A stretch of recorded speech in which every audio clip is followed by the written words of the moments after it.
with your bitter, twisted lies. You may try me in the very dirt, but still like dust I'll rise. Does my sassiness upset you? Why are you beset with glue? Because I walk like I've got oil wells pumping in my living room? Just like moons and like suns with the certainty of tides. Just like hope springing high, still I'll rise. Did you want to see me broken? Bowed head and lowered eyes. Shoulders falling down like teardrops, weakened by my soulful cries. Does my haughtiness offend you? Don't you take it awful hard, because I laugh like I've got gold mines, digging in my own backyard. You may shoot me with your words. You may cut me with your eyes. You may kill me with your hatefulness, but still, like air, I'll rise. Does my sexiness upset you? Does it come as a surprise that I dance like I've got diamonds at the meeting of my thighs? Out of the huts of history's shame, I rise. Up from a past that's rooted in pain, I rise. I'm a black ocean, leaping and wide, welling and swelling, I bury the tide. Bringing the gifts that my ancestors gave, I am the dream and the hope of the slave. I rise, I rise, I rise. And Still I Rise by Dr. Maya Angelou.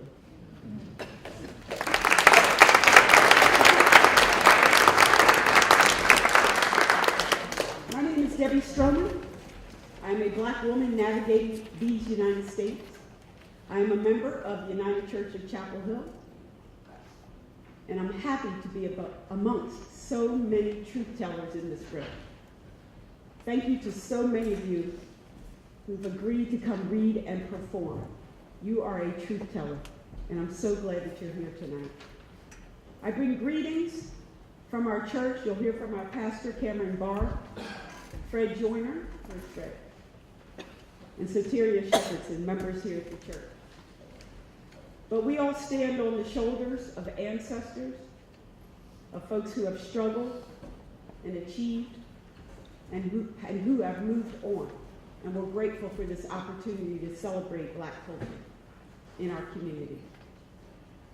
About 7 years ago, Wayne Blair, who is no longer at the university, he was our Ombudsman, he came to me as chair of the Black Faculty and Staff Caucus and said, there's an event that we do up in New York. And I want to say it was NYU, but he said it's called the Read-In, where we bring in people and we talk about, we read Black literature. And so for 4 years, I led that event at our university. And so I said, Black History Month, what are we doing at our church? There's no doubt we have a very fired up, inspired group of members here working towards racial healing.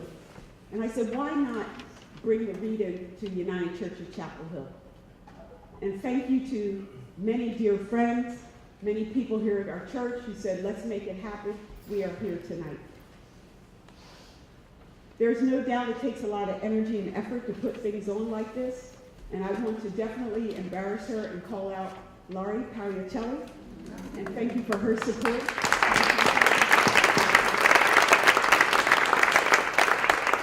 She is the sponsor tonight, and you all know her great work and what she does in our community as director of the Chapel Hill, Carrboro, Orange County Bureau for Visitors. And she does just a wonderful job, and I thank you for our friendship. So what we're going to do tonight is have a wonderful time. We'll fellowship. In terms of logistics, there are restrooms going either way. The major restrooms are right here, but there is one down the hall. Feel free to come and go as you please. Just try to be quiet as we're going to keep the program going. We do have some munchies to hold out, I know we do have some delicious food tonight for us to enjoy, but until then, we do have some snacks and things that we can pass until that time. So with that being said, let's get started. I also would like to introduce Brevin Hampton.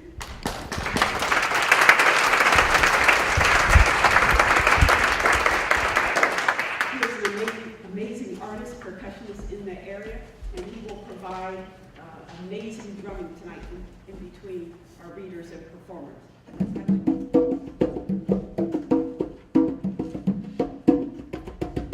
Work out, 10 laps, chin-ups, look good.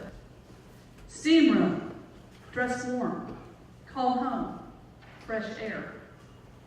Eat right, rest well, sweetheart, safe sex. Sore throat, long flu, hard nose, beware. Test blood, count cells, red skin, white slow. Dress warm, eat well, short breath, fatigue. Night sweats, dry cough, loose stools, weight loss. Get mad, fight back, call home, rest well. Don't cry, take charge, no sex, eat right. Call home, talk slow, chin up, no air. Arms wide, nose hard, cough dry, hold on. Mouth wide, drink this, breathe in, breathe out. No air, breathe in, no air. Blackout, white rooms, head hot, feet cold. No work, eat right, cat scan, chin up. Breathe in, breathe out, no air, no air. Thin blood, sore lungs, mouth dry, mind gone. 6 months, 3 weeks, can't eat, no air. Today, tonight, it waits for me. Sweetheart, don't stop. Breathe in, breathe out.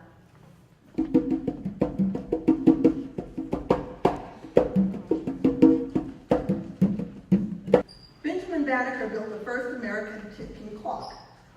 Tick-tock, tick-tock went the wooden clock. It is on his watch the plans did sprout. A free black man in charge, part of the team that surveyed the lands to build a house that represents the land of the free, the home of the brave.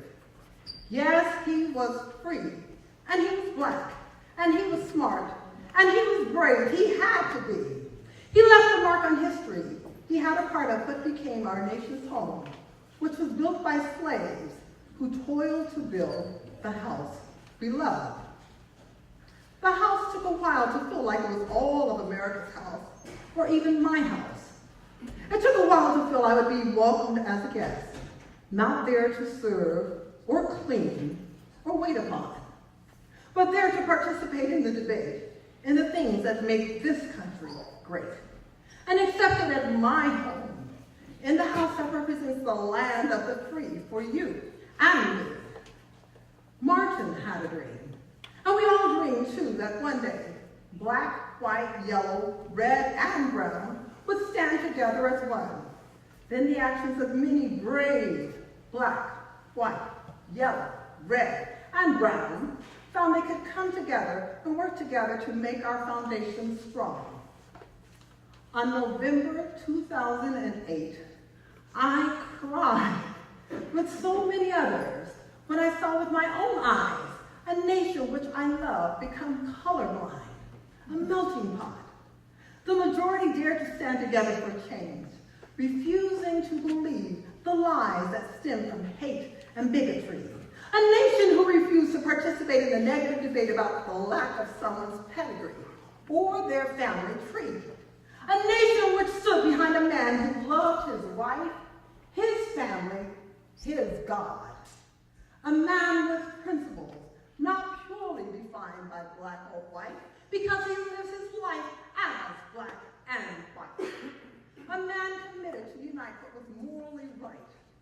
It was then that the house, built by slaves to represent a nation of the land of the free, the home of the brave, made history when President Barack Obama walked through the door to his new house, the White House. I finally felt the freedom to feel like the White House was my house too. That was the name of upon my house too. Thank you.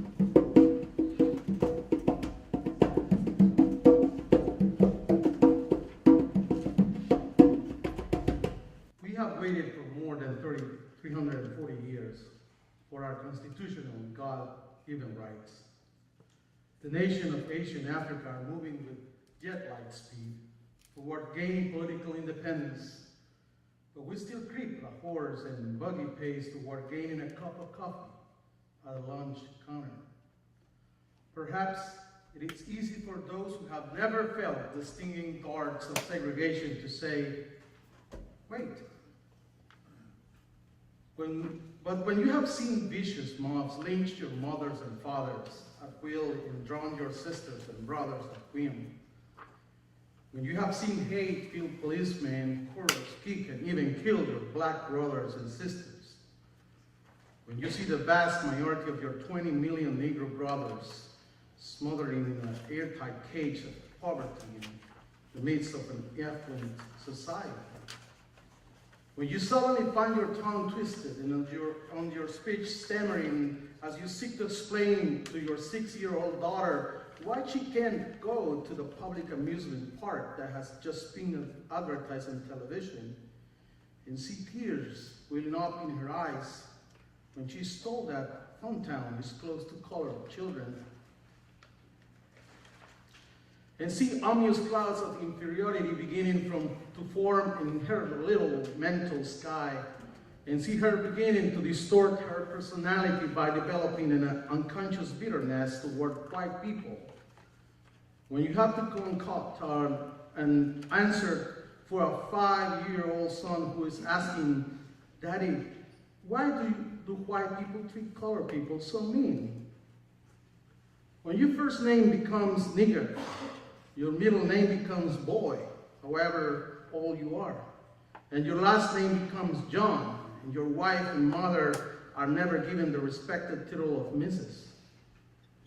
When you are harried by day and haunted by night by the fact that you are a Negro, living constantly at tiptoe stands, never quite knowing what to expect next, and are plagued with inner fears and outer resentments, when you are forever fighting a degenerating sense of nobodiness, then you will understand why we find it difficult to wait. There comes a time when the cup of endurance runs over and men are no longer willing to be plunged into the abyss of despair. I hope, sirs, you can understand our legitimate and unavoidable impatience. You express a great deal of anxiety over our willingness to break laws. Oppressed people cannot remain oppressed forever. The yearning for freedom eventually manifests itself, and that is what has happened to the American Negro. If one recognizes this vital urge that has engulfed the Negro community, one should readily understand why public demonstrations are taking place. The Negro has many pent-up resentments and latent frustrations, and he must release them. So let him march. Let him make prayer pilgrimage to City Hall. Let him go on Freedom Rise and try to understand why he must do that. If his repressed emotions are not released in non-violent ways, they will seek expression through violence. And this is not a threat, but a fact of history. So I have not said to my people, get rid of your discontent. Rather, I have tried to say that this normal and healthy discontent can be channeled into the creative outlet of non-violent direct action. And now, this approach is being termed extremist. But though I was initially disappointed of being categorized as an extremist, as I continue to think about the matter, I gradually gain a measure of satisfaction from the label. Was not Jesus an extremist for love? Love your enemies, bless them that curse you, do good to them that hate you, and pray for them which despitefully use you and persecute you? Was not Amos an extremist for justice? Let justice roll down like waters and righteousness like an ever-flowing stream. Was not Paul an extremist for the Christian gospel? I buried my body the marks of the Lord Jesus. and Abraham Lincoln. This nation cannot survive half slave and half free. And Thomas Jefferson, we told this truth to be self-evident, that all men are created equal. So, the question is not whether we will be extremists, but what kind of extremists we will be. Will be the extremists for hate or for love?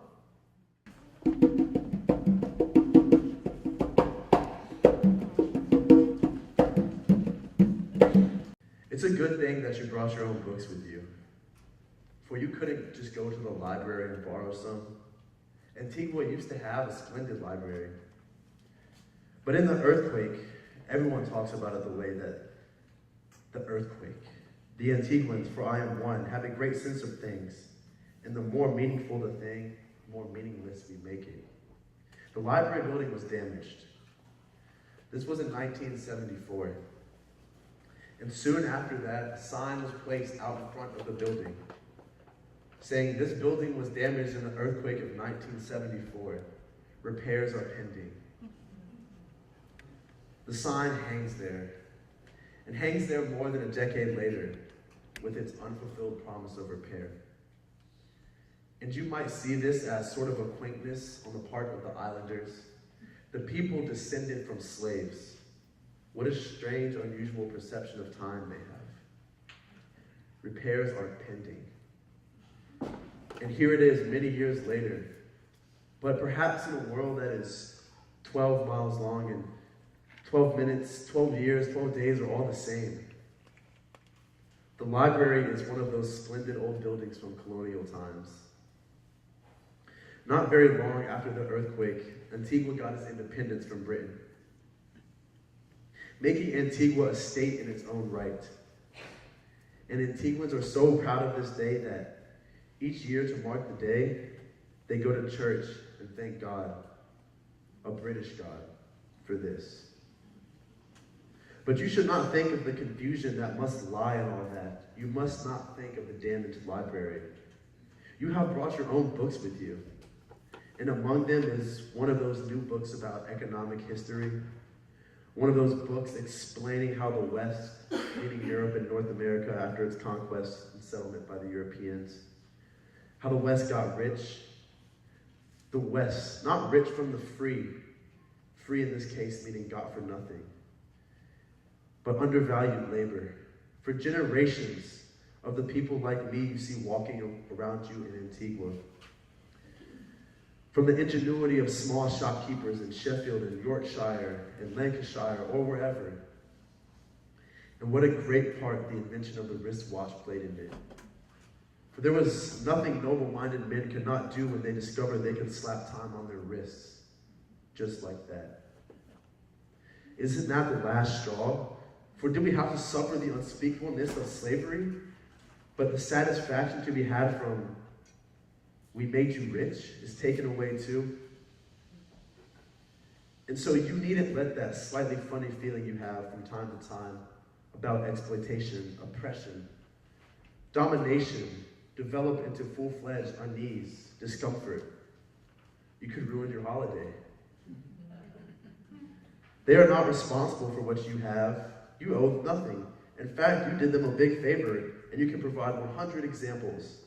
For here you are now, passing by the government house. And here you are now, passing by the Prime Minister's office and the Parliament building, overlooking these with a splendid view of St. John's Harbor, the American Embassy. If it were not for you, they would not have the government house and Prime Minister's office and Parliament building and embassy of a powerful country. Now you are passing a mansion, an extraordinary house painted the color of old cow dung, with more aerials and antennas attached to it than you will even see at the American Embassy. The people who live in this house are a merchant family who came to Antigua from the Middle East less than 20 years ago. When this family came to Antigua, they sold dry goods door to door from the suitcases they carried on their backs. Now they own a lot of Antigua. They regularly lend money to the government. They build enormous, ugly concrete buildings in Antigua's capital, St. John's, which the government then rents for huge sums of money. A member of their family is the Antiguan ambassador of Syria. Antiguans hate them.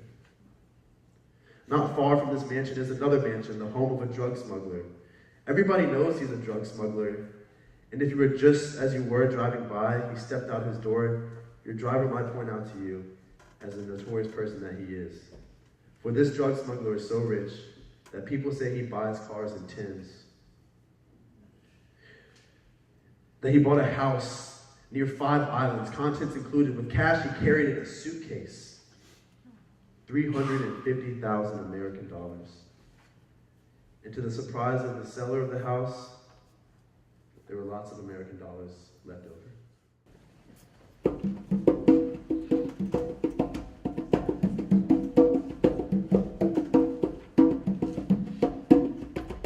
Good evening. Okay, I need a choir section, and I need some participants, because I don't want to do this by myself. So if you don't mind, I want you to get on your feet, and we're going to do a little rendition of This Little Light of Mine. Okay? It's been quiet, so we in church, we're going to have church. All right. Yep. All right. This little light of mine, I'm gonna let it shine. Oh, this little light of mine, I'm gonna let it shine. Hey, this little light of mine, oh, I'm gonna let it shine. Let it shine, let it shine, let it shine on your home, all in my home. Oh Lord, I'm gonna let it shine. Oh, in my home, Lord, I'm gonna let it shine. Yeah, all in my home, Lord, I'm gonna let it shine. Let it shine, let it shine, let it shine on the battlefield. On the battlefield, oh Lord, I'm gonna let it shine. Hey, on the battlefield, Lord, I'm gonna let it shine.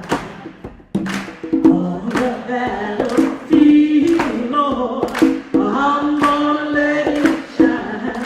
Let it shine, let it shine, let it shine. This little light, this is gonna hit me, okay? This little light of mine, hey, I'm gonna let it shine. Oh Lord, this little light of mine, Lord, I'm gonna let it shine.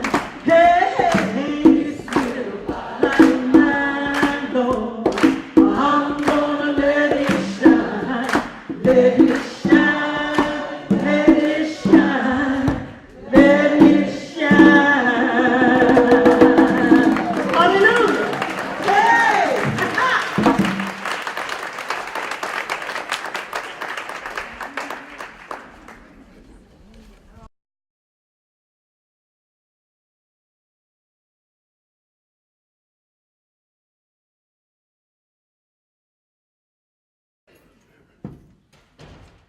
My skin is unqualified.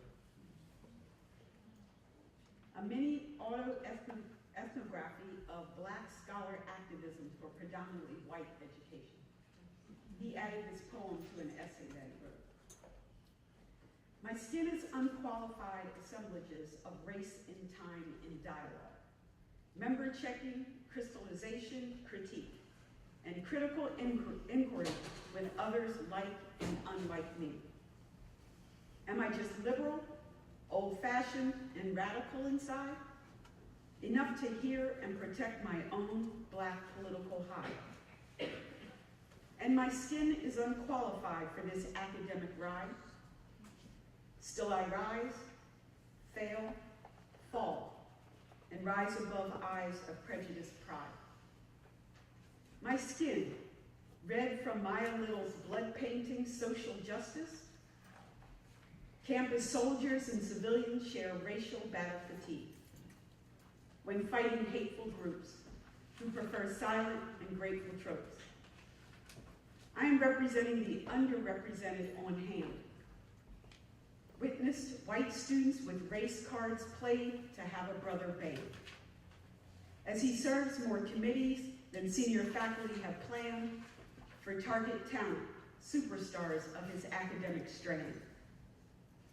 My skin is unqualified, walking as dark brown me outside, with white college degrees as I breathe writing inside tonight, self-assured, critical, and pensively pondering my plight. As I sit between the two of me, reflecting and weeping, can't claim that I am woke, but I am having trouble sleeping. With professorial me and some company he's keeping, long after dinner doing race research service teaching, my skin serves and stretches over invisible work moments that other faculty seem able to do disconsciously shirk.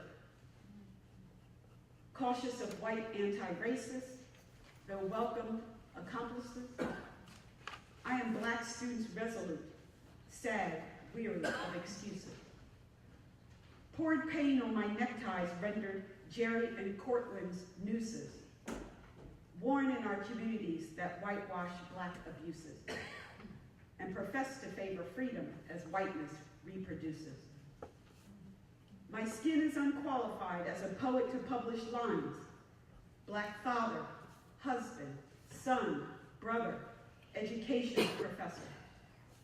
Critical, schooled, and educated as ever, however angry, sad, when power averts my eyes boasting victories. Sporting structural masks with a monolith of miseries. When die-hard fans find it hard to bury white supremacy's monuments, misdirect my gaze, distorting state history.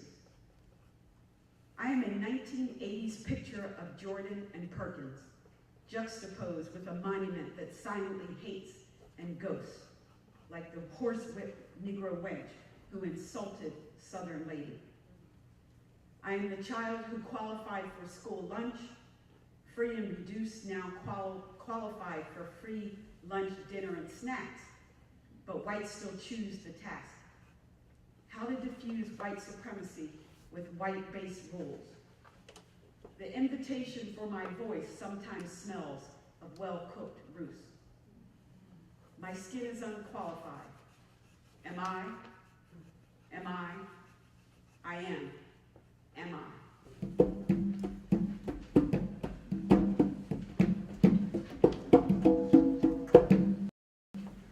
Hi, I am going to read two poems by Rita Dove, who was the U.S. Poet Laureate in 1993 at just 40 years old and the first African-American person to hold that title. The first one is called Lady Freedom Among Us. Don't lower your eyes or stare straight ahead to where you think you are to be going. Don't mutter, oh no, not another one. Get a job, fly a kite, go bury a bone. With her old-fashioned sandals, with her laden skirts, with her stained cheeks and whiskers and heaped up trinkets, she has risen among us in blunt reproach. She has fitted her hair under a hand-me-down cap and spruced it up with feathers and stars. Slung over her shoulders, she bears the rainbowed layers of charity and murmurs, all of you, even the least of you. Don't cross to the other side of the square. Don't think another item to fit into a tourist agenda. Consider her drenched gaze, her shining brow, she who has brought mercy back into the streets and will not retire politely to the potter's field. Having assumed the thick skin of the town, its gritted exhaust, its sun-scorched and blear, she rests in her weathered plumage, big-boned, resolute. Don't think you can forget her. Don't even try. She's not going to budge. No choice but to grant her space, crown her with sky, for she is one of the many, and she is each of us. The second one is Heart to Heart by Rita Dove. It's neither red nor sweet. It doesn't melt or turn over, break or harden. so it can't feel pain, yearning, or regret. It doesn't have a tip to spin on. It isn't even shapely, just a thick clutch of muscle, lopsided, mute. Still, I feel it inside its cage, sounding a dull tattoo. I want, but I can't open it. There's no key. I can't wear it on my sleeve or tell you from the bottom of it how I feel. Here, it's all yours, now, but you'll have to take me too.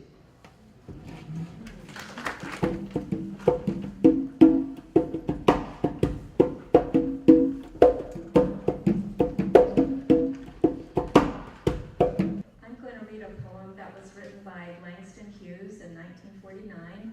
That was the year I was born. It's called Theme for English B. The instructor said, "Go home and write a page tonight, and let that page come out of you. Then it will be true."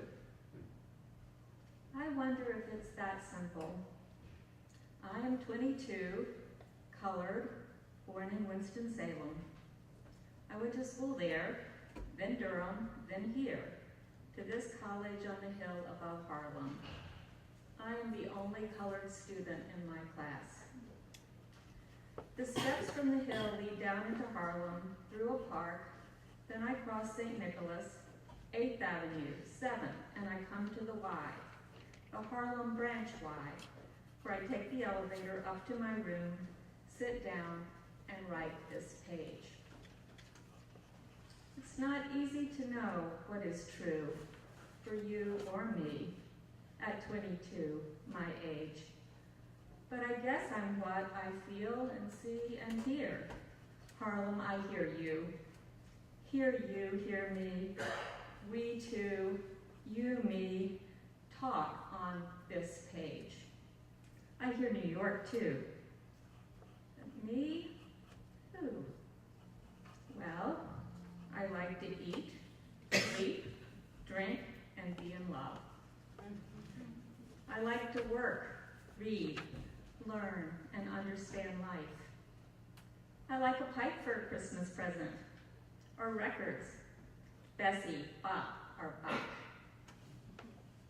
I guess being colored doesn't make me not like the same things other folks like who are other races.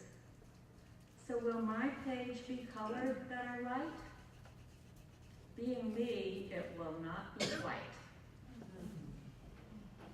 But it will be a part of you, instructor. You are white, yet a part of me, as I am part of you. That's American. Sometimes, perhaps, you don't want to be a part of me, nor do I often want to be a part of you. But we are. That's true. As I learn from you, I guess you learn from me, although you're older and white and somewhat more free. And this is my page for English B.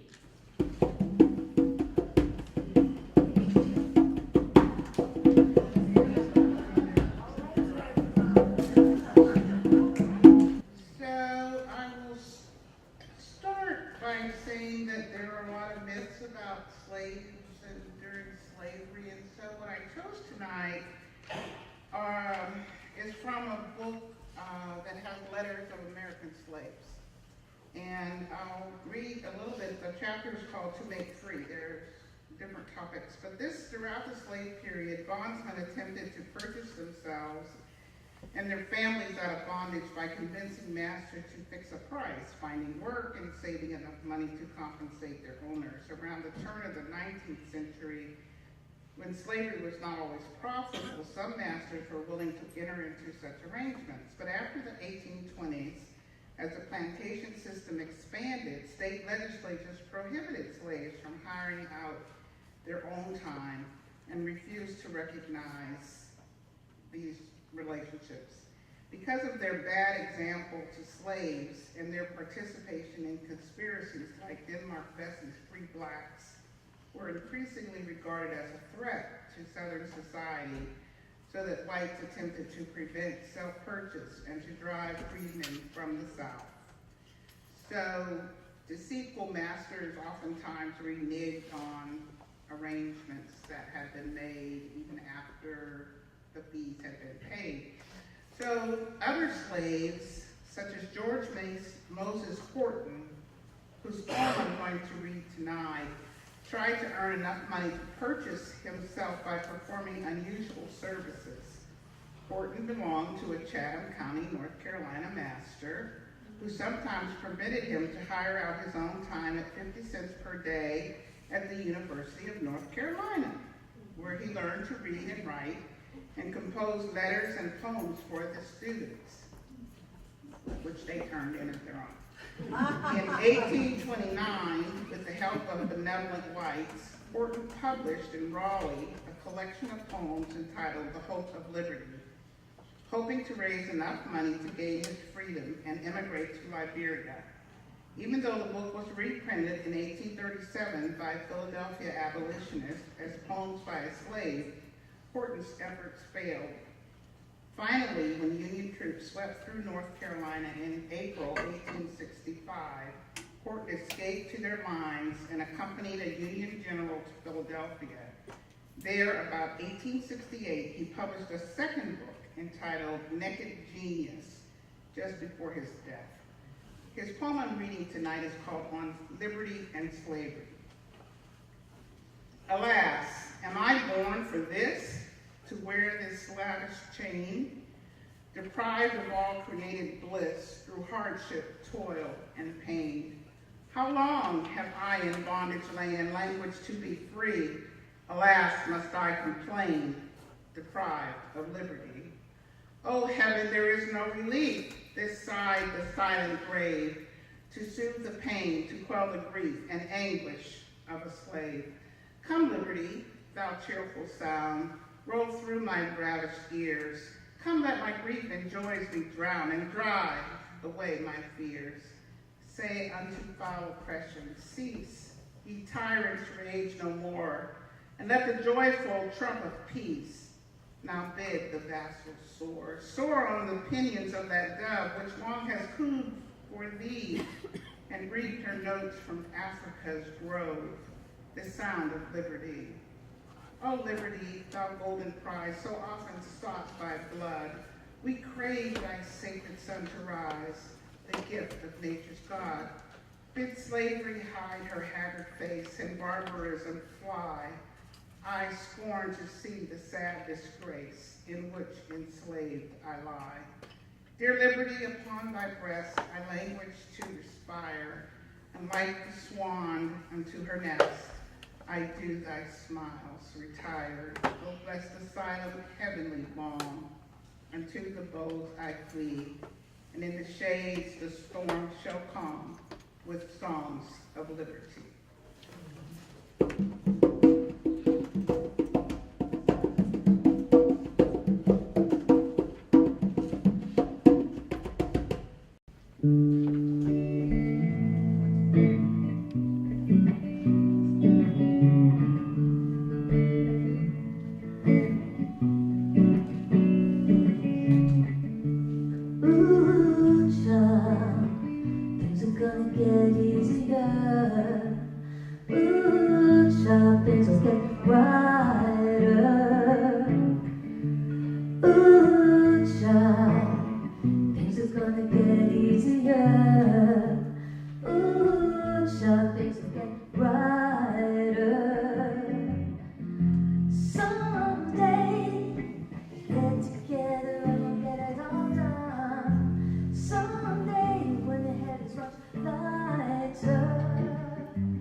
is in your name, Samori.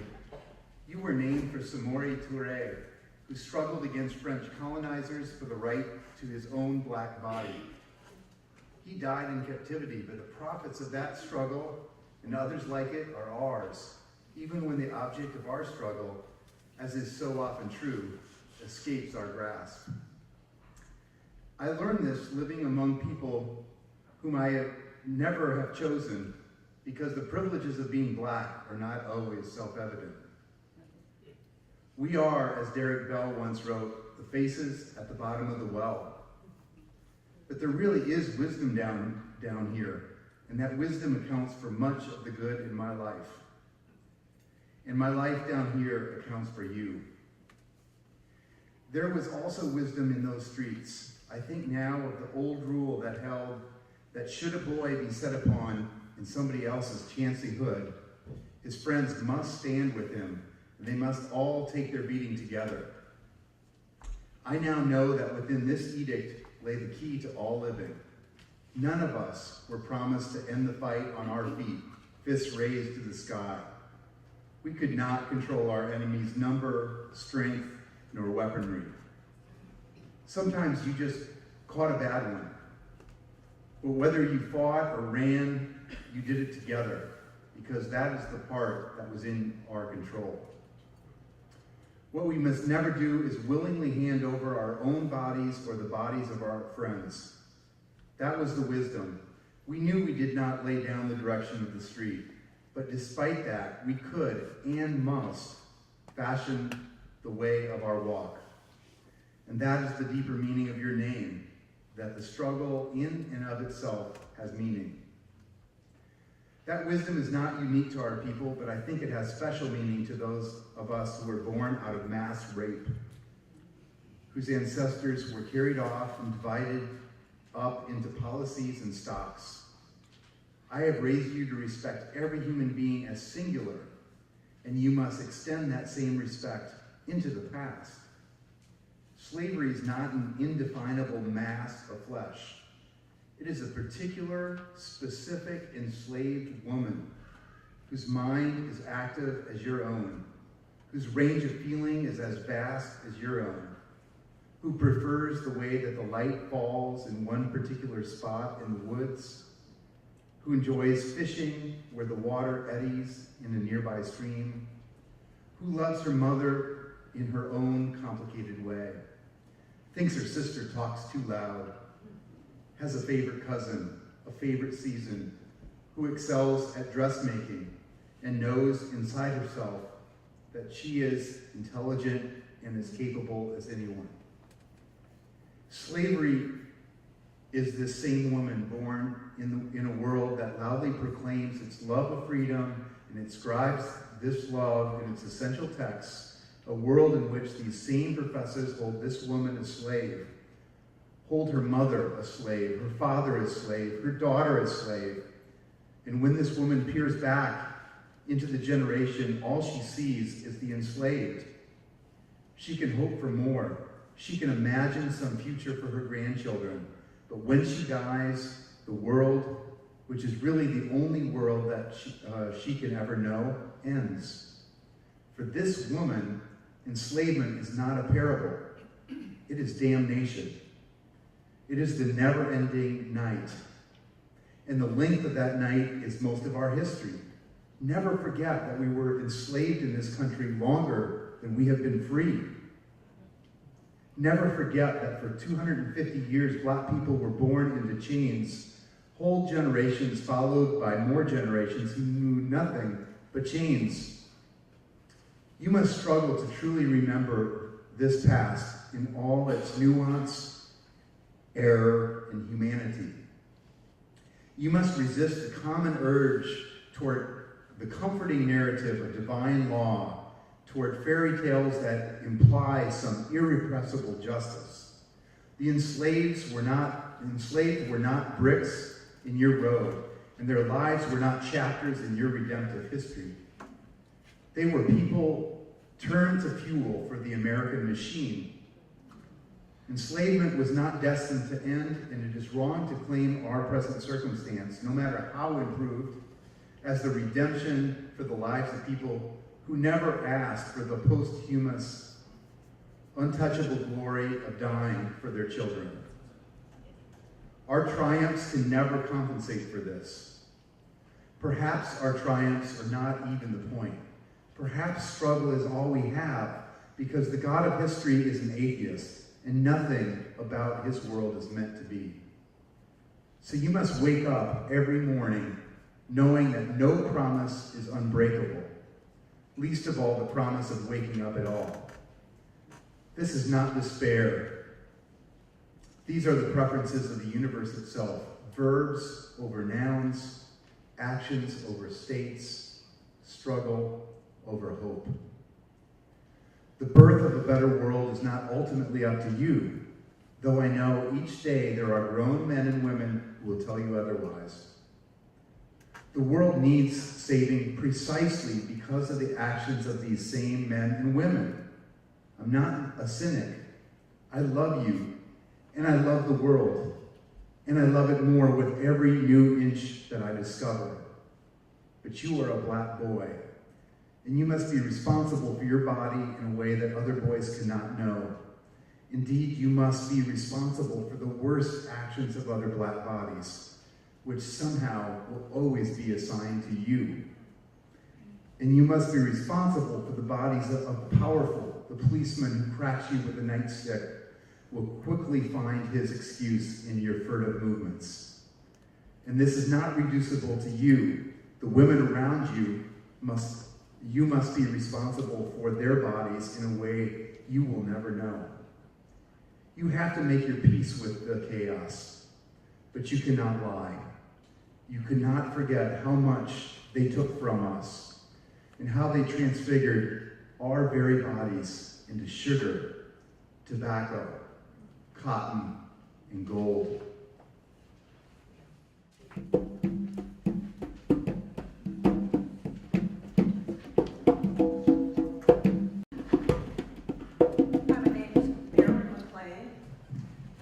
My nickname is Happy 3. That's after my dad, who was Happy 2, Alfonso McLean. So I'm reading a piece that he wrote over 20 years ago. It's called The Sun Streamed Across the Pool. The sun streamed across the pool, the exquisite white exterior of poolside walls shimmering in the sculptured pool's reflection, champagne bottles casting shadows of half-eaten croissants, caviar, tenderloins, and other connoisseur tidbits. The good life. The sun streamed across the apartment pools complex, the exterior of clubhouse walls shimmering in the community pool's reflection. Plastic bottles casting shadows of McDonald's wrappers and paper cups. People's Magazine, the Wall Street Journal, aluminum soda cans, other fast food tidbits. The wannabe life. The sun streamed across the pool of sweat the white-hot furnace wall shimmering in the pool's reflection, chlorine bottles casting shadows of half-eaten vending machine food, greasy rags, shovels, brooms, and other industrial tidbits.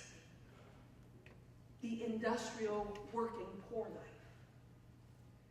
The sun streamed across the pool of mop water, the sparkling fast food interior wall of shimmering of the pool's reflection, cleaning solution bottles, casting shadow on the part-time minimum wage check stubs, medical bills, layaway receipts, and rent-a-center contracts. The minimum wage working poor life.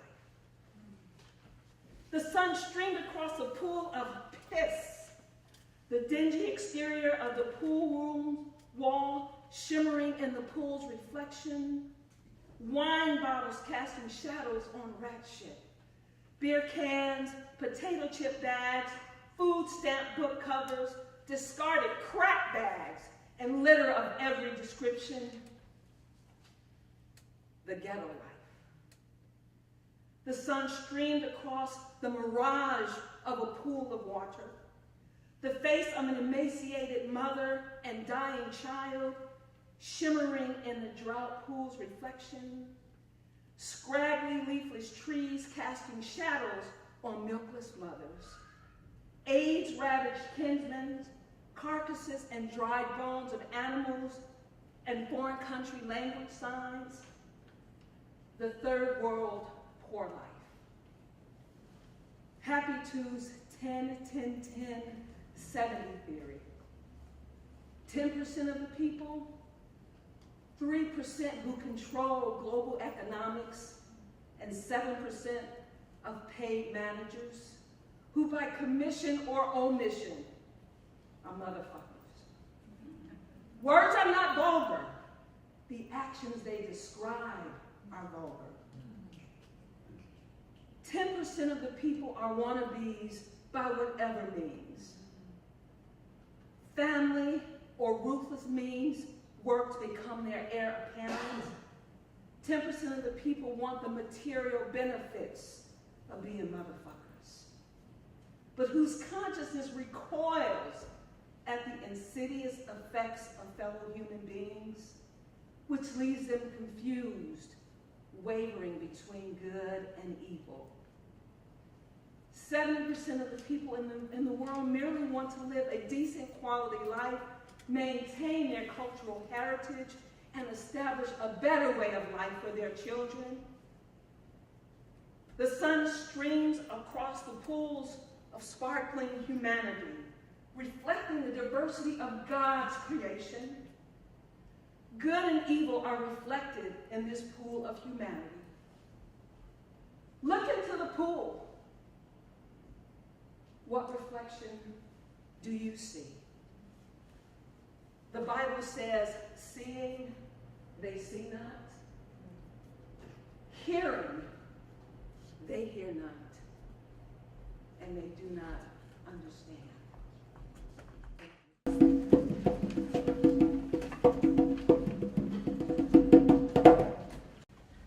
This is a prayer before the everlasting fountain by Dr. Gardner C. Taylor, who was known as the Dean of American Preaching. He died 4 years ago in Durham.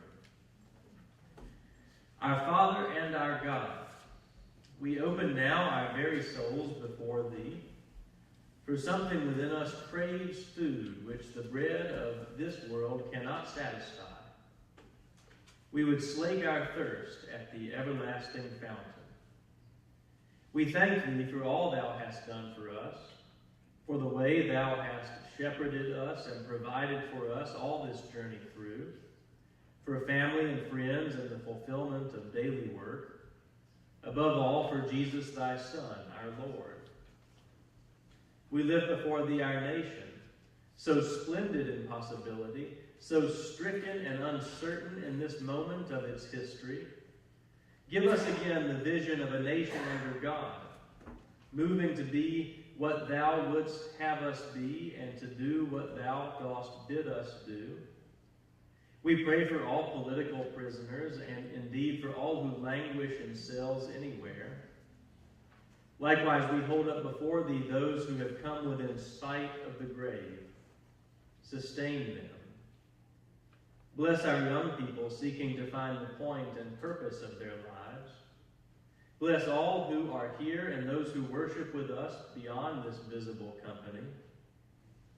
Bless this church and thy churches everywhere. Put on thy church's lips the old gospel of Bethlehem and Galilee and Calvary's resurrection morning. Come thou among us. Set the fires of God burning afresh in our hearts. Let the words we utter here with our mouths and the thoughts we think with our hearts be acceptable in thy sight, O Lord, our strength and our Redeemer. Through Jesus Christ our Lord, we make our petition. Amen.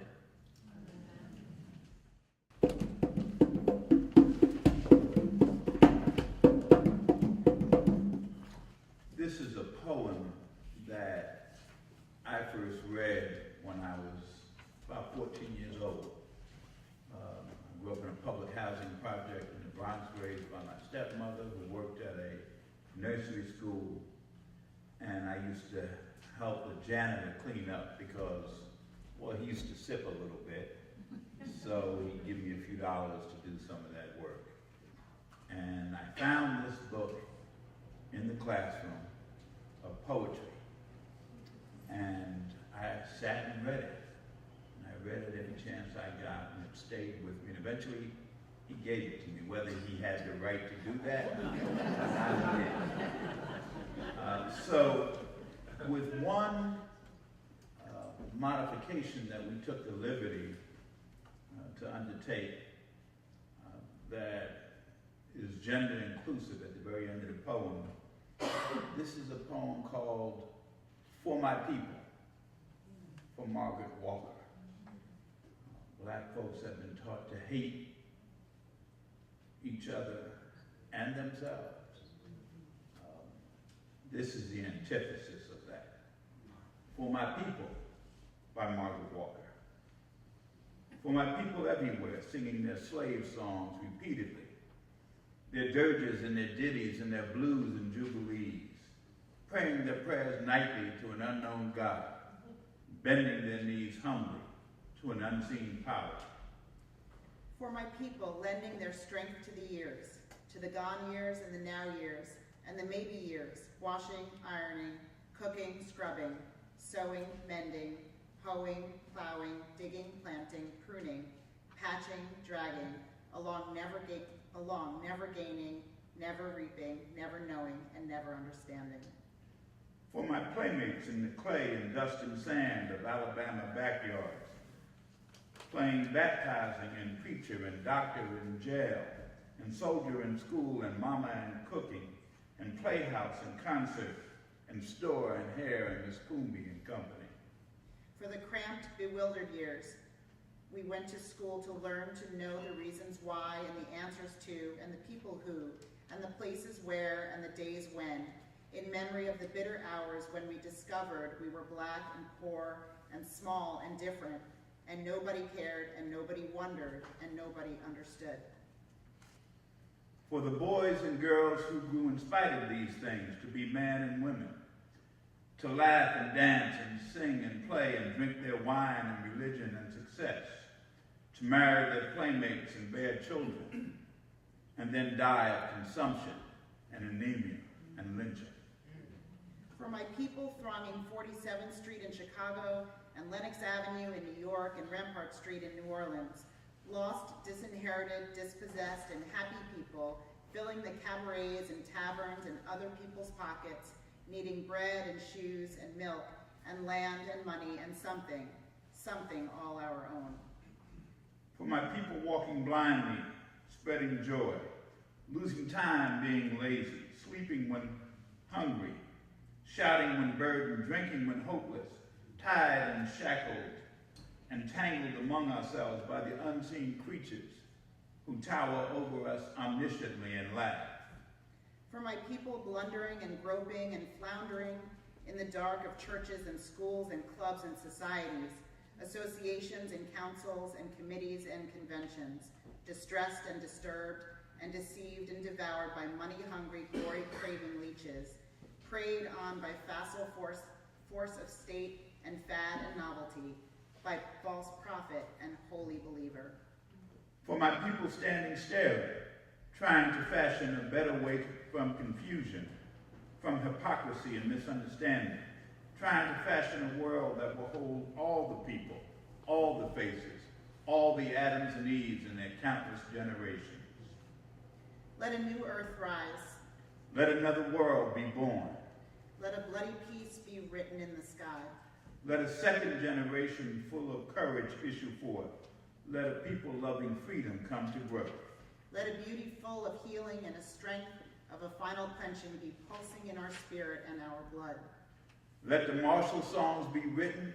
Let the dirges disappear. Let a race of men and women now rise and take control.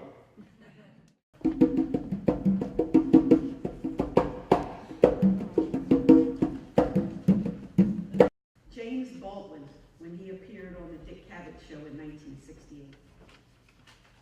When I left this country in 1948, I left this country for one reason only. One reason. I didn't care where I went. I might have gone to Hong Kong. I might have gone to Timbuktu. I ended up in Paris, on the streets of Paris with $40 in my pocket, out of the theory that nothing worse could happen to me there than had already happened to me here. You talk about making it as a writer by yourself.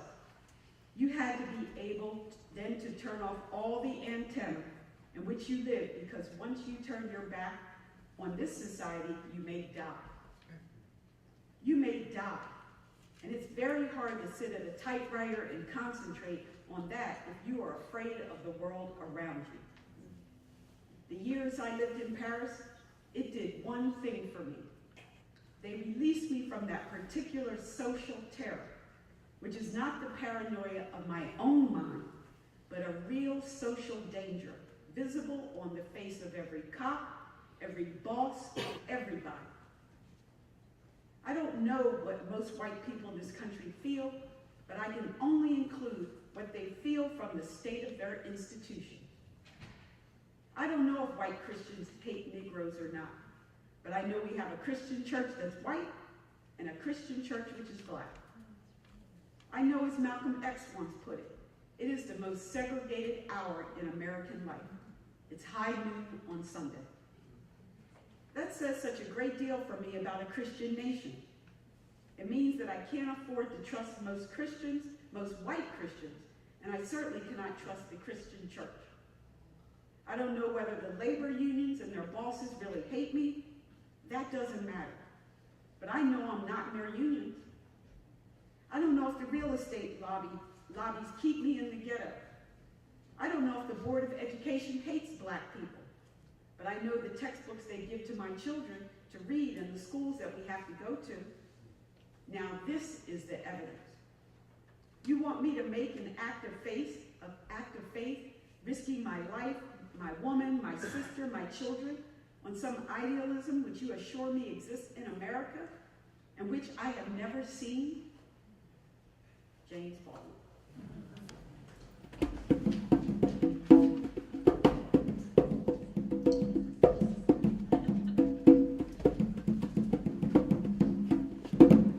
There was a song called I Wish I Knew How It Would Feel to Be Free. That was a civil rights song, and it actually was a jazz song from, I think, the 1930s, and it was adopted. And I'm going to sing that, and you're going to be some music. So we're going to get a beat. Okay.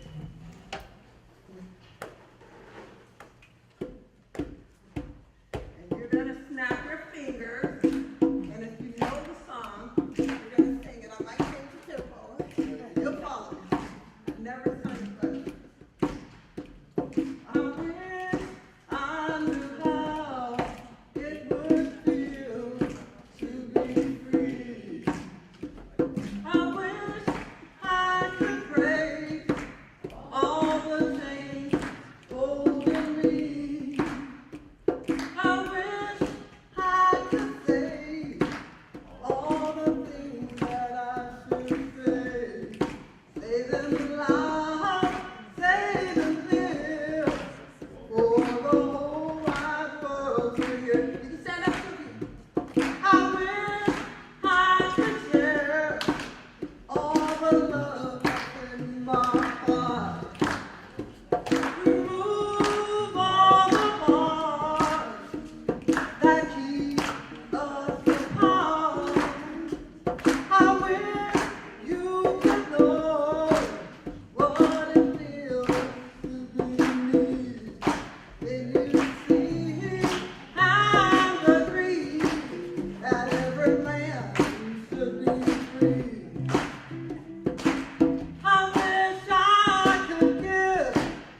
men to be free.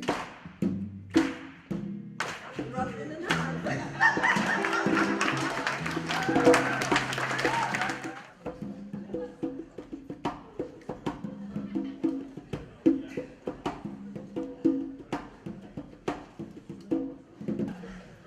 All right, so I'll be performing an original piece that I wrote about the creation of UNC, the building of UNC, and the backs and the labor that it took to create it, and the history in Chapel Hill that's been pretty much covered up.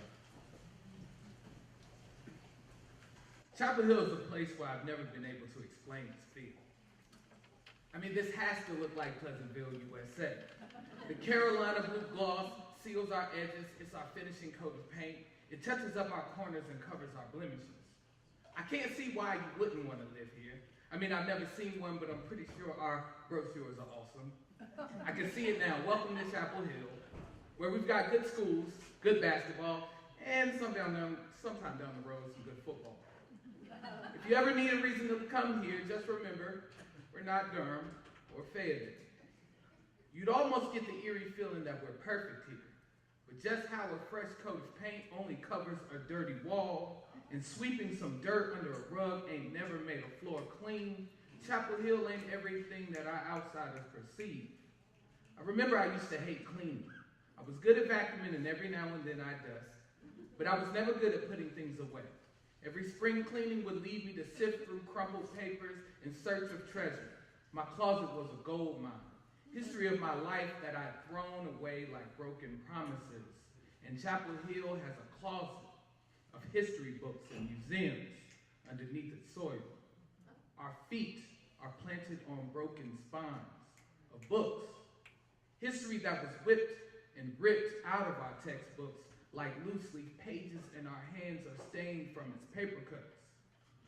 Black folks have been painting our sky in campus Carolina blue, and we've been putting their paintbrushes in the attic.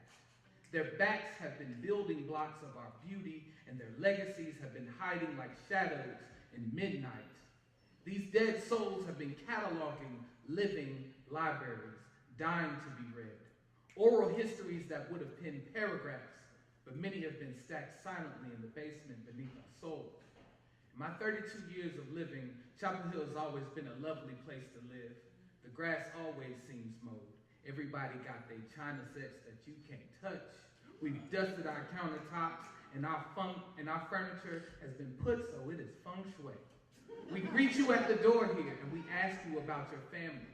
We can trace a lot of who you are kin to just by your last name. Our kitchens carry scents of caramel crust and melting macaroni and cheese. Our living room couches are comfortable and make you feel like you belong. We've always shown you what we want you to see. But in our closets, our attics and basements, you will find so much more that you haven't seen. Maybe we're afraid of creaking boards that screech when we step on onshore toes. Maybe it's quite inconvenient to crawl into the dark because we've always had that cascading Carolina blue shining in our windows.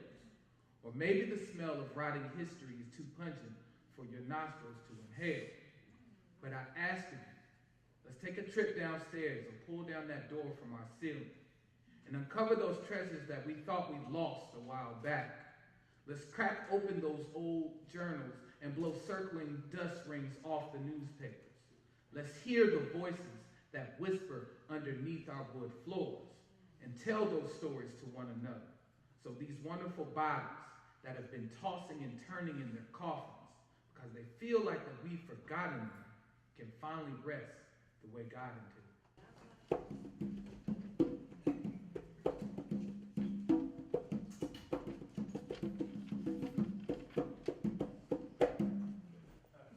Good evening, everybody. I'm going to be reading my famous person, James Baldwin, another James Baldwin. And the name of it is Baldwin's Nigger. James Baldwin, he said, one of the most terrible things is that in fact, whether I like it or not, I'm an American. My school really was the street of New York City. My frame of reference was George Washington and John Wayne. but I was a child. You know, when you're a child, put his eyes in the world, he has to use what he sees. There's nothing else to use. And you are formed by what you see, the choices you have to make, and the way you discover what it means to be black in New York, and then throughout the entire country. I know how you watch as you grow older, and it's not a figure of speech. The corpse of your brothers and your sisters pile up around you, and not for anything they have done. They were too young to have done anything. But what one does realize is that when you try to stand up and look the world in the face like you had the right to be here, you have attacked the entire power structure of the Western world. Forget the Negro problem. Don't write any voting rights. We had that. It's called the 15th Amendment during the Civil Rights Bill of 1964. What you have to look at is what is happening in this country. What is really happening is that brothers have murdered brothers knowing it was his brother. White men have lynched Negroes knowing them to be their sons. White women have Negroes burned knowing them to be their lovers. It is not a racial problem. It is a problem of whether or not you're willing to look at your life and be responsible for it. Then begin to change it. The great Western house I come from is one house, and I am one of the children of that house. And simply, I am the most despised child of that house. And it is because the American people are unable to face the fact that I am flesh of their flesh, bone of their bone, created by them. My blood, my father's blood, is in that soil. James Baldwin.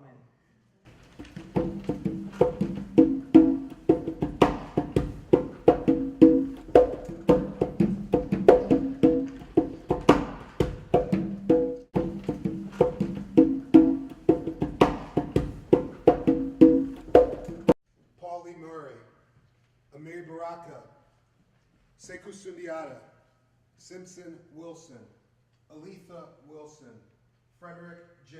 Joyner, Louise Jenkins Joyner. Those are my elders and those are my ancestors.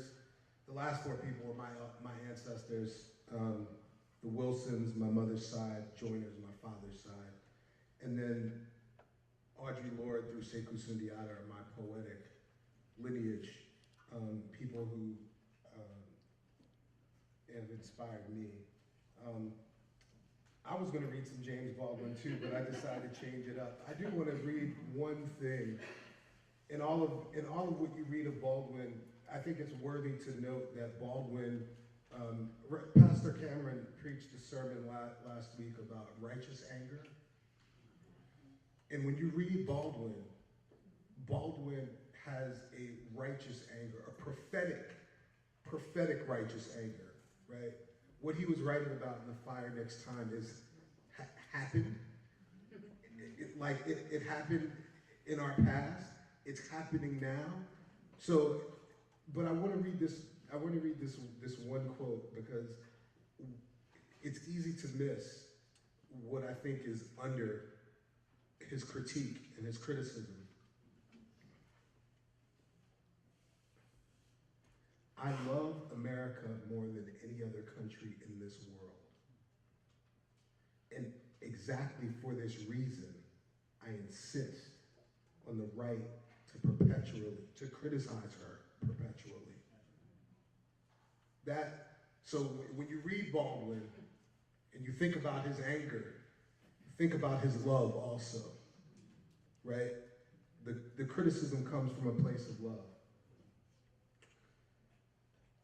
In asking America to be who it says it is. Let me read a few poems. I mentioned Lucille Clifton.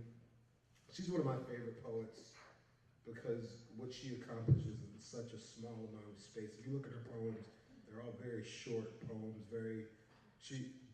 In her day, they would say that there was this famous interview, they said, "Your poems are so simple." She said, "No, my poems are not simple. they're clear, right? She was very clear about language and about what was under language, right? The empire of language and what it does to people's bodies, right? And to their minds. And so this is a poem entitled, Won't You Celebrate With Me? It's one of her most famous poems. Won't you celebrate with me what I have shaped into a kind of life? I had no model. Born in Babylon, both non-white and woman, what did I see to be except myself? I made it up. Here on this bridge between starshine and clay, my one hand holding tight my other hand, come, celebrate with me that every day something has tried to kill me and has failed.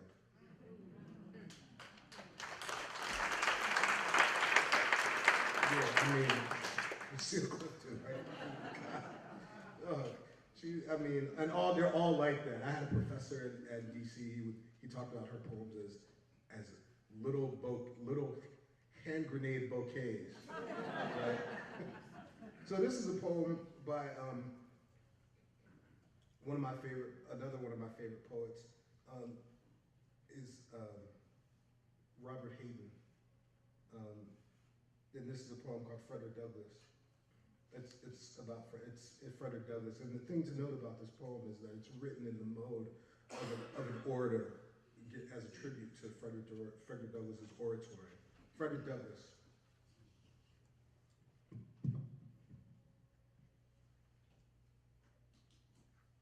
When it is finally ours, this freedom, this liberty, this beautiful and terrible thing, needful to man as air, usable as earth.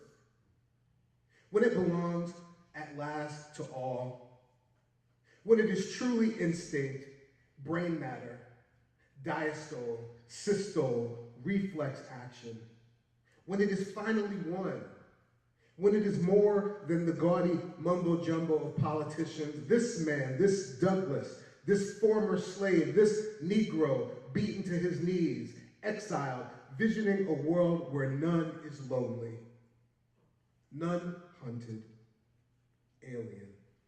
This man, superb in love and logic, this man shall be remembered. Oh, not with statues rhetoric, not with legends and poems and wreaths of bronze alone, but with the lives grown out of his life, the lives fleshing his dream of the beautiful, needful thing. So the last poem, can I read 2 more poems, please? I'm sorry. So, what I love about this event is that, you think about this, is that less than 200 years ago, it was illegal for Black people to read. And it was illegal to teach Black people to read, right? And we have a literary tradition, a canon, that I'll take the African American literary tradition, the canon of the African American literary tradition, which starts from the preachers. I'll take that all day and stack that against any literary canon in the world. Any literary canon, right? So this is not a small thing. It's not a small thing that we can come here and do this, right? That anthology that he read from, I'm the Darker Brother, that was the first, when I saw the cover from back there, and I was like, I know that book, right? That's how important that book is, those kinds of books are to what we are and what we do, right? That I could see just a glimpse of the cover and know, like, that book. That was the first book that I read a poem from publicly in college. So that's part of my DNA, that's a part of my lineage. And so in the fashion of that, this poem is a small little poem by a poet named Ross Gay.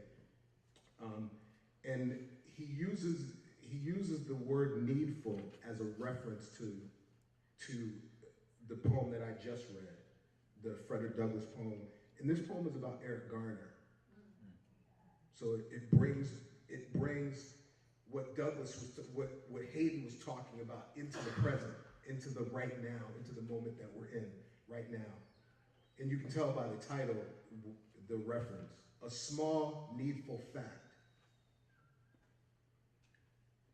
A small needful fact is that Eric Garner worked for some time at the Parks and Rec horticultural department, which means perhaps that with his very large hands, perhaps in all likelihood, he put gently into the earth some plants, which most likely, some of them, in all likelihood, continue to grow. Continue to do what such plants do. Like house and feed small and necessary creatures. Like being pleasant to touch and smell. Like converting sunlight into food. Like making it easier for us to breathe. Yeah, Ross Gay is a bad man. If you have a chance to read any of his poems, go and run. Like run to read them, seriously. So I'm gonna end, my wife would not, my wife, Melanie, right there, she said, you can't go up there and not read one of your own poems. So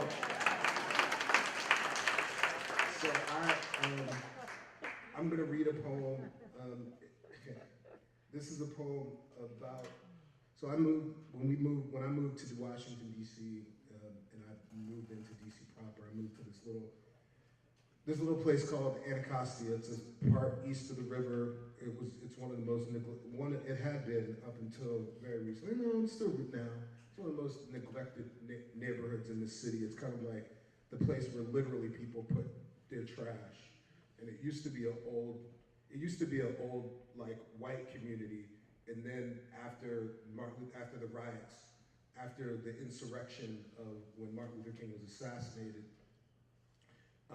the white people just left this part of the city, left everything. So if you look at 1950 yearbooks from Anacostia High School, they were all white. And then after 68, it was like they were all black, or 90% black. It was like this, right? And so this is the neighborhood. This neighborhood raised me as an artist. And so, I wrote a poem called Song for Anacostia. Two things you need to know about this poem. The 94 is a bus that runs across that part of town, and the 90 is a bus that goes from way up the northwest near American University and comes all the way across and ends in my neighborhood. So if you ever want a sociological study of Washington, D.C., go to Anacostia, get on the 90, and then go across to, and you'll see like the transition of wealth and class and color and all of that. Anyway, thank you for indulging me. Thank you, I'm sorry, I know I'm going. Song for Anacostia. The 94 hums up the rough side of Stanton. Open windows blare drums in the pocket. The breakdown of a perfect DC groove. Washington's solo view. The 90 salsas across town into the forgotten bottom of DC. A car alarm echoing its protest on MLK. On the porch, two griots wailing their pain and pity. On the other corner, two preachers can be heard through sanctuary walls, one reading scripture, the other raptured in a moan. The smell of last night's first drink poured out in a crooning ballad for the miss and the missing. A song for a father. A song for a mother unchilded. A song for every child playing ahead of the beat. A nursery rhyme for every teddy bear rooted at a street sign. This is the sound of the blues breaking the broken back together. The sound of chaos organizing. The sound of breath forming words in the vinyl's backspin. These are the sounds gathered in blood, shed for the remission of silence and sadness. Thank you.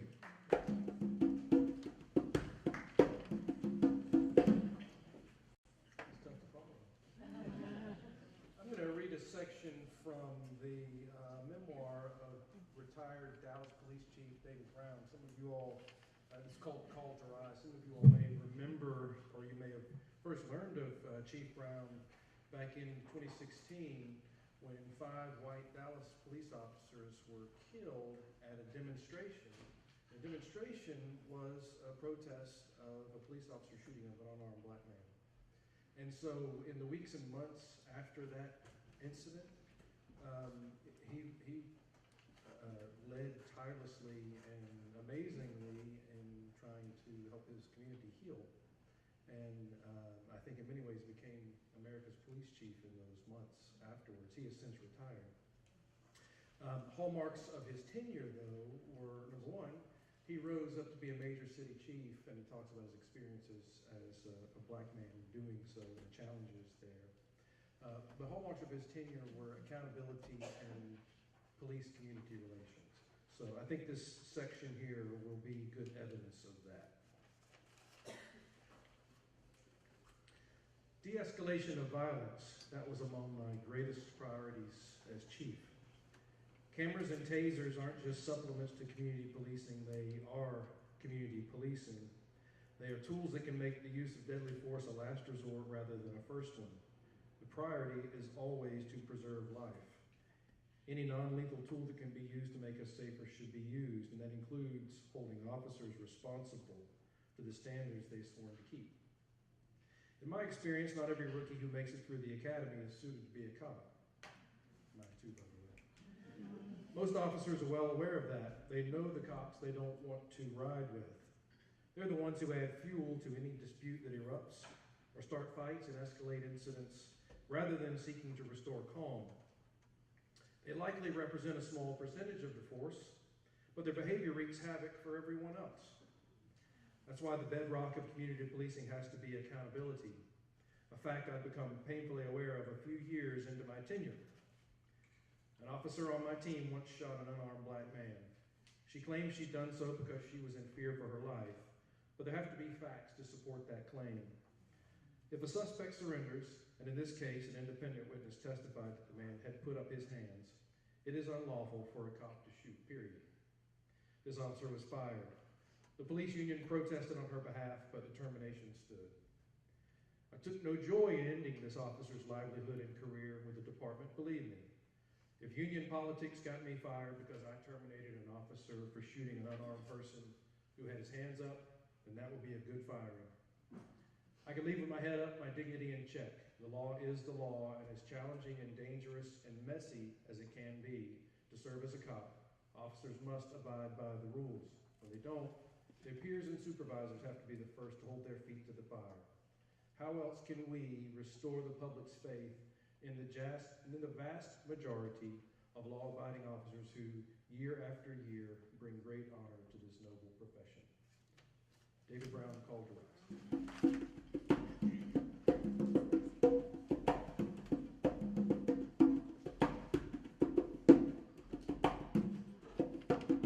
So, any of you know me, I'm just a mom that's got a few things to say. And so I always welcome an opportunity, even though it's really hard for me to speak out. 1619 is 2019, 400 years. 1619, the first ship came from Africa and arrived here to enslave my ancestors. And many people call them slaves. But what I like to say is they were doctors, teachers, lawyers, engineers, inventors who were not free and who remain not free. So I think I want to challenge the leaders, the municipal leaders here. We probably should do something to commemorate that it's been 400 years and this is an anniversary year. Then I'd like to ask the black women to stand up, please. And I'd like to ask you guys to give a round of applause for these women. Any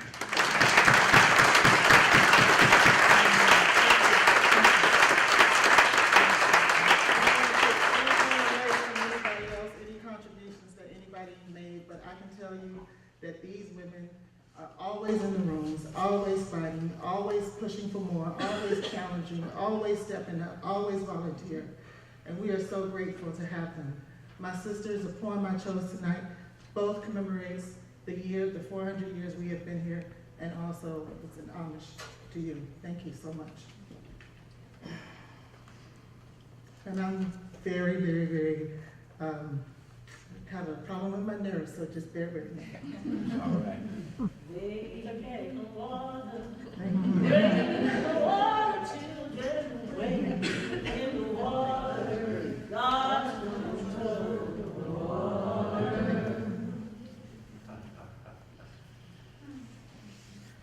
So what if I am a black woman? Is it a disease? Well, if it is, we should bottle it. And we should give it to everybody. We should give it to men, women, children, whoever loved, whoever cried, whoever wanted to die, whoever worked or died, for any one of us. I'm gonna put my glasses on so I can see, because I'm doing it for my sisters. So what if I am a black woman? If it's a crime, arrest me, because I am strong, I am gentle, I am smart, but I am learning. I am love, but I am hateful. I like to work because I like to eat, I like to feed, I like to clothe, I like to house me, mine, yours, everybody, like I've been doing for the past 400 years. So what if I am a black woman? Is it insane? Commit me, because I want to be happy, not tears. I want truth, not lies, pleasure, not pain, sunshine, not rain, a man, not a child. What if I am a black woman? Is it a sin? Pray for me, and pray for you too. If you don't like women of color, because we are midnight black, chestnut brown, honey bronze, chocolate covered, cocoa dipped, big lips, big breasts, beautiful, all at the same time. So what if I am a black woman?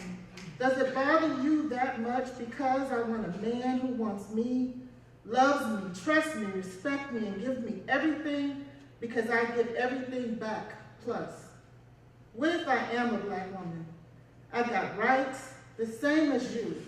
I've worked for them, died for them, played for them, laid for them on every plantation from Alabama to Boston and back. And what if I am a black woman? I love me, and I want you to love me. But I am, as I've always been, near you, close to you, beside you, strong, giving, loving. For 400 years, you're a black woman. Love me.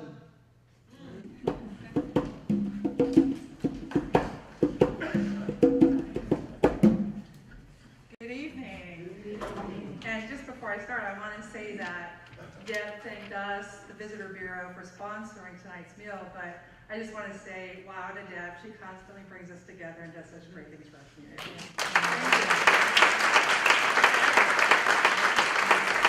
I am reading from a book I'm currently reading, Writings on the Wall, Searching for a New Equality Beyond Black and White, Kareem Abdul-Jabbar. So, thank you. The one part of the American dream that cannot be changed or compromised is our commitment to make the opportunity for a life that is, quote, better and richer and fuller available to everyone. But that doesn't just happen. As you go out into the world, you will encounter those who preach the gospel of the American dream while secretly doing everything they can to pervert it. Their goal is to extend the best of our country to the few they select while denying it to those they deem unworthy. They wish to maintain strict social classes and restrict the mobility of those who wish to rise out of their economic class assigned by accident of birth. The rule book for being an American is our Constitution, just as the rule book for being a Jew is the Torah, for being a Christian is the New Testament, for being a Muslim is the Quran. The genius of the document is that it was written by men who acknowledged their own facilities and biases. Some owned slaves, they marginalized women, they protected some immigrants but not others. In the first presidential election, only white men with property were able to vote. But realizing that they were creatures of their times and that history can be a harsh judge of that narrow thinking, the founding fathers made provisions for changing the document as the country became more enlightened. They promoted the spirit of the Constitution, and we have amended it to reflect that spirit as it manifests itself in subsequent generations. Abolishing slavery, recognizing women's rights, equal justice for the rich and poor. These are changes we made to reflect our understanding of that spirit, and we have all been the better for it. Thank you.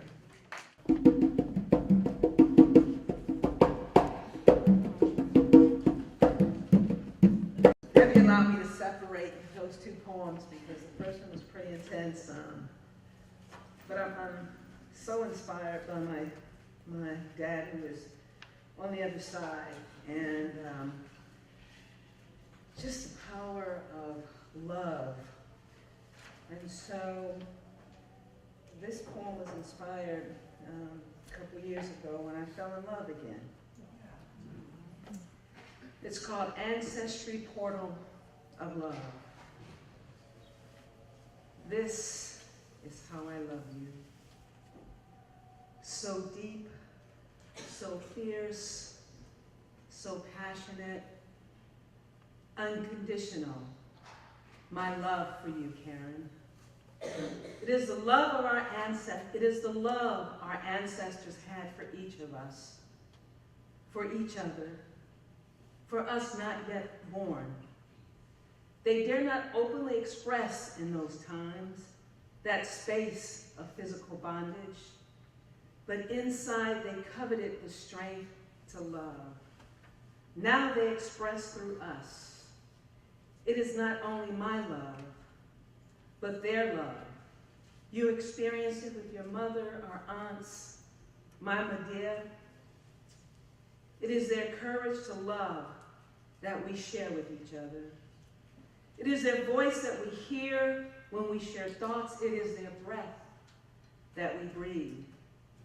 Now do you understand how love defies time, space, and distance?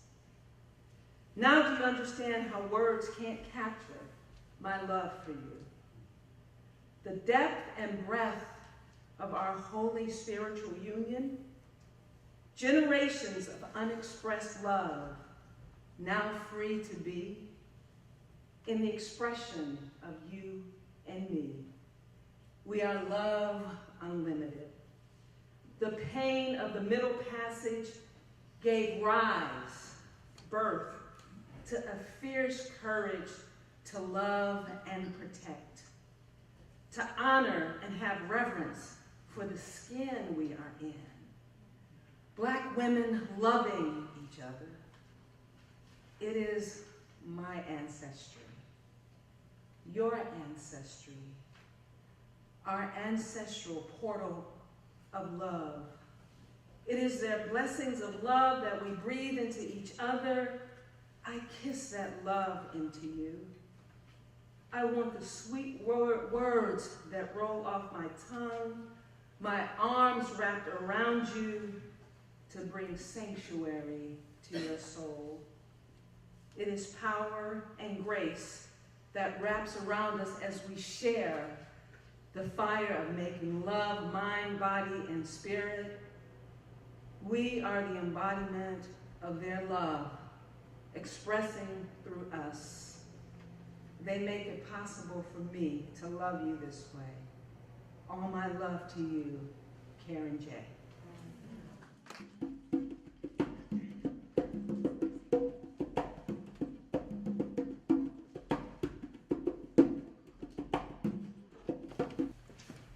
I'm going to be reading from one of Fred's favorites, Polly Murray, a book called Dark Testament and Other Poems.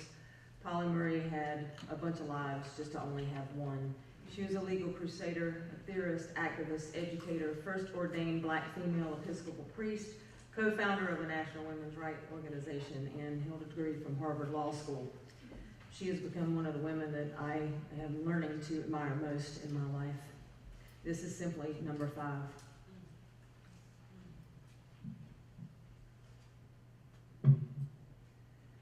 Black men were safe when tom-toms slumbered till traders came with beads and rum. Bartered and bribed on their slaver's quest, killed the watcher, silenced the drum. Villages screamed in headless horror, villages blazed with fiery eye. Trapped lions roared no greater terrors than man pinned back on burning sky. With one great throat, the forests thundered. With one vast body, their creatures fled. But man, the hunter, was now the hunted, bleeding fresh trails of dying and dead. Tethered beneath a slave ship's girth, the hours throbbed with dying in birth, foaming and champing in slime and dung, rumbling curses in a jungle tongue. Torturous writhing of limbs that burst, whimpering children choked with thirst, vomiting milk from curdled breast, rat's teeth sinking in suckling's chest. Slave ships plunging through westing waves, grinding proud men to cringing slaves. Oh, running slaves is a risky trade when you cross the path of government sail. They'll smell you 5 miles down the wind, for a slaver stinks like a rotting whale. And when they spy you dump your cargo, shove the first black over the rail. He twists, he spins, he claws at the sun. He plummets down dark dagger in the flood. He sucks in the others one by one, and the foam track crimsons with their blood. As glistening shark fins flash among the blackheads bobbing on the wave, the slave ship flees, and freedom is won in churning torrent, in fathomless grave. I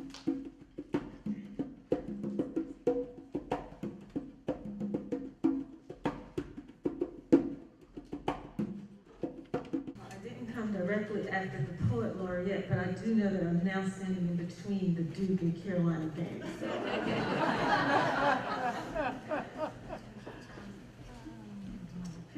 Pieces I chose actually complement each other, and they articulate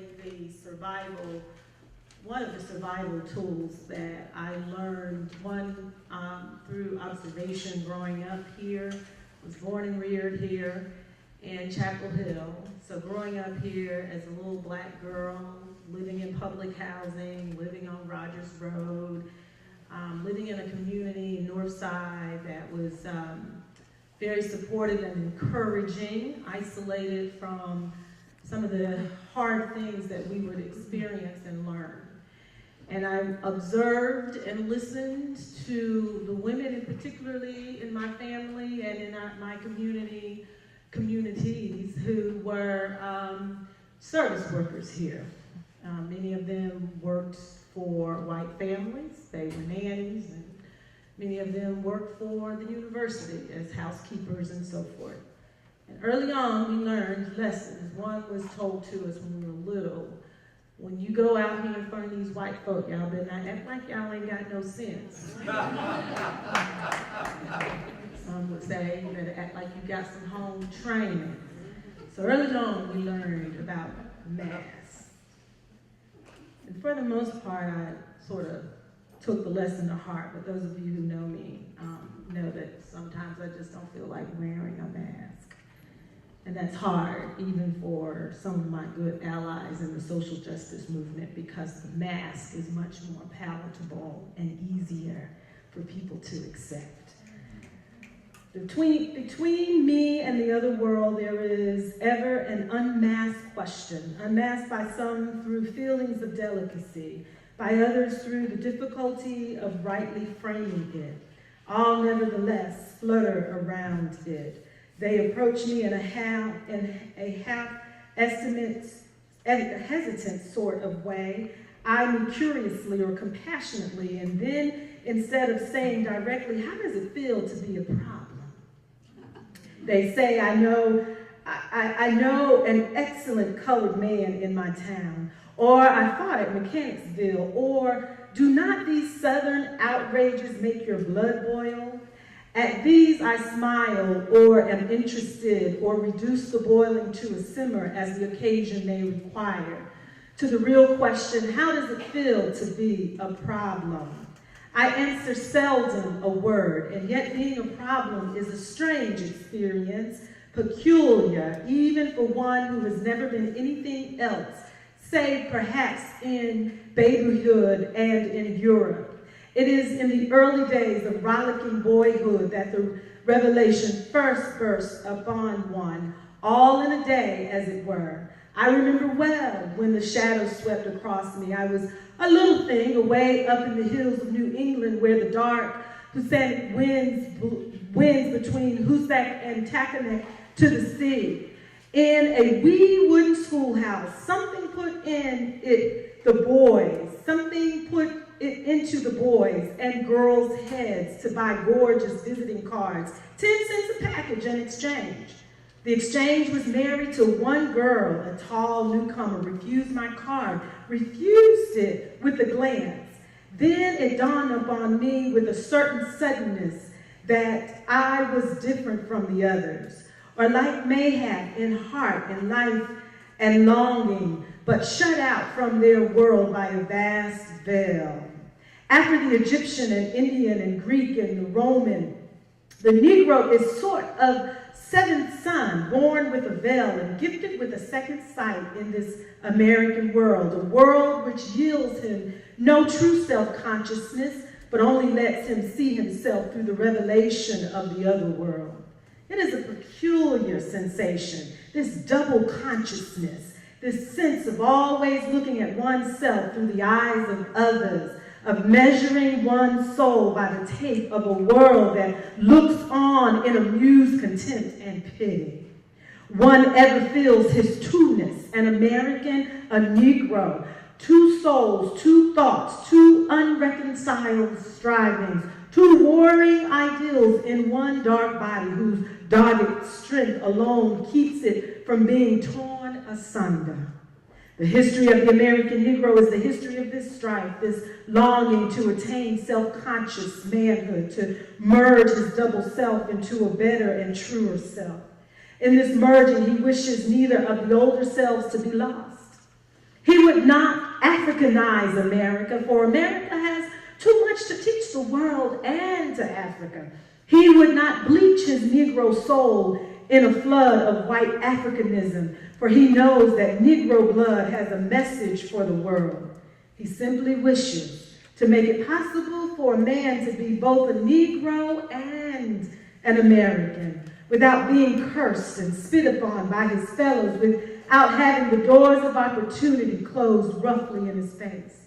This, then, is the end of his striving to be a co-worker and the king of culture, to escape both death and isolation, to husband and use his best powers and his latent genius.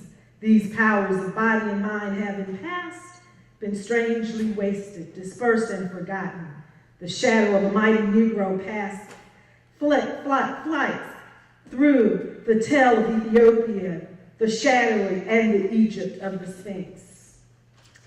That was the way in which W.E.B. Du Bois, and I conclude with Paul Laurence Dunbar's complimentary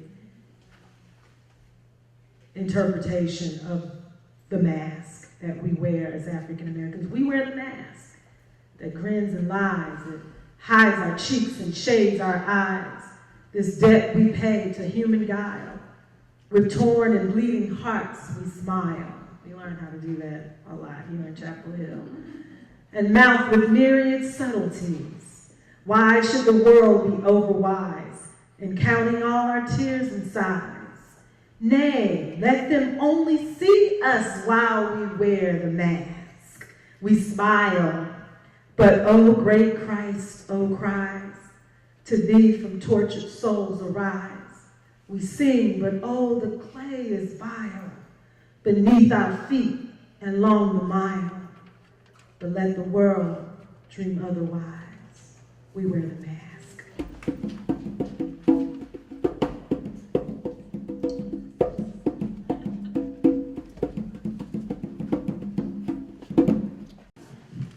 There's an old brown-skinned author. He wrote a lot of letters that are found in the New Testament. And one of them he wrote to a guy named Timothy, and it's about how to run and organize the church. And Paul says in 1 Timothy 3, if anyone wants to show leadership in the church, good. And so I want to say thank you to Dr. Deborah Stroman.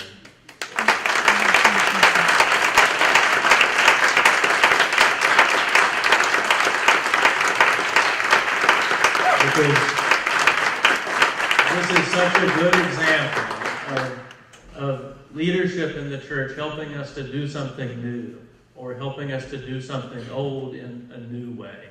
And we're so grateful for the ways in which you are helping us to lift up African American voices in our midst.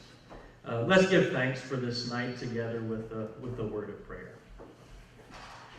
Oh God, we thank you for these voices and for these stories, for these poems, for all who have read them. We pray, oh God, that the power of your Holy Spirit would sanctify these stories and sanctify all the people of color in their bodies who have lived in our history and who live among us today. Grant, oh God, that by listening deeply to these stories, our communities might be transformed. And grant, oh God, that we might become more charitable and gracious people to one another.